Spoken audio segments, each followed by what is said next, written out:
साधु और चूहे की कहानी the hermit and the mouse story in Hindi.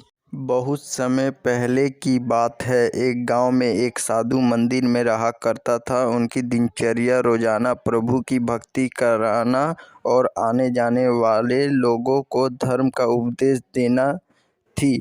गांव वाले भी जब भी मंदिर आते तो साधु को कुछ न कुछ दान में दे जाते थे, इसलिए साधु को भोजन और वस्त्र की कोई कमी नहीं होती थी। रोज भोजन करने के बाद साधु बचा हुआ खाना छीके में रखकर छत से टांग देता था। समय ऐसे ही आराम से निकल रहा था, लेकिन अब साधु के साथ एक अजीब सी घटना होने लगी थी। वह जो खाना छीके में रखता था गायब हो जाता था। साधु ने परेशान होकर इस बारे में पता लगाने का निर्णय किया। उसने रात को दरवाजे के पीछे से छिपकर देखा कि एक छोटा सा चूहा उसका भोजन निकाल कर ले जाता है। दूसरे दिन उन्होंने छीके को और ऊपर कर दिया ताकि चूहा उस तक ना पहुंच सके, लेकिन यह उपाय भी काम नहीं आया। उन्होंने देखा कि चूहा और ऊंची छलांग लगाकर छीके पर चढ़ जाता और भोजन निकाल लेता था। अब साधु चूहे से परेशान रहने लगा था।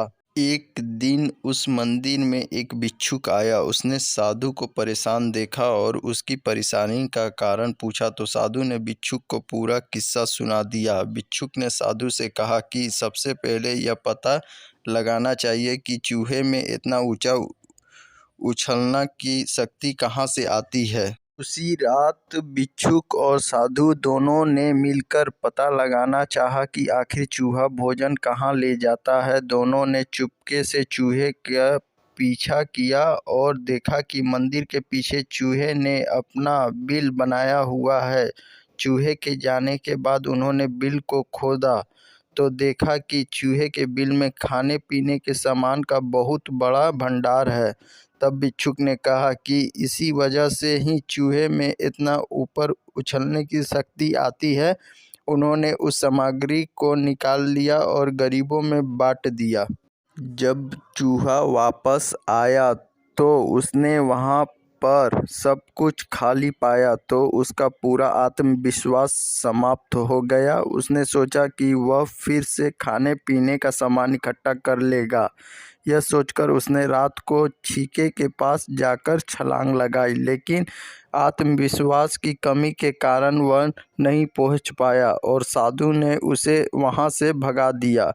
कहानी से सीख: संसाधनों के अभाव में आत्मविश्वास की कमी हो जाती है, इसलिए जो भी संसाधन आपके पास हो उसका ध्यान रखना चाहिए। आई होप दोस्तों आपको ये पंचतंत्र की कहानी अच्छी लगी। अगर अच्छी लगी तो प्लीज़ लाइक, सब्सक्राइब और शेयर ज़रूर करें, जिससे मैं इससे भी अच्छी पंचतंत्र की कहानी आगे ला सकूँगा। धन्यवाद।